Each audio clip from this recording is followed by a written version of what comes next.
If you don't have steel or concrete, how do you build a bridge that can stand for 14 years? Our ancestors somehow managed exactly that. In the beginning, people crossed rivers by placing stone piers in the water and laying big flat slabs on top.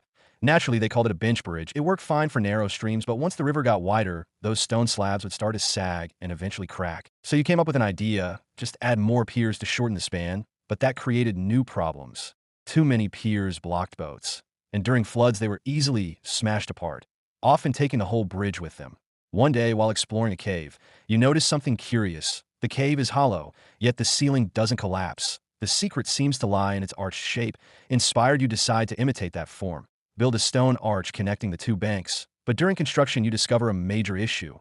Irregular stones leave gaps. And even if you fill them with gravel, the arch collapses. Because the force isn't evenly distributed, so you refine your method.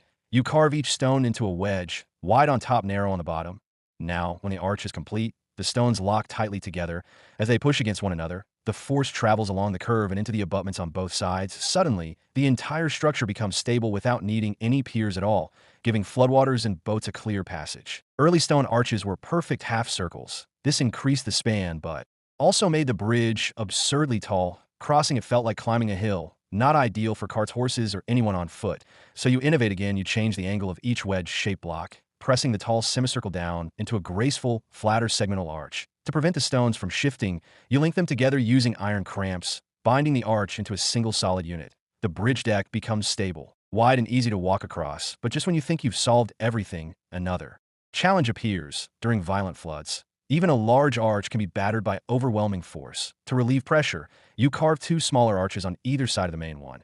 These auxiliary openings help divert water and lighten the overall structure, making the bridge even safer and more resilient. Still, strength alone isn't enough. You need protection as well, so you carve dragon heads on both sides of the arch crest. They're not just decorations. When heavy rain falls, water gushes from the dragon's mouths, sparing the bridge from erosion. At the same time, the imagery embodies people's hopes for peace and guardianship over the river. Congratulations, you've just designed the legendary Josho Bridge, the first truly great stone arch bridge in the world. For over 1,400 years, it has endured countless floods, wars, and earthquakes, a true marvel of ancient engineering.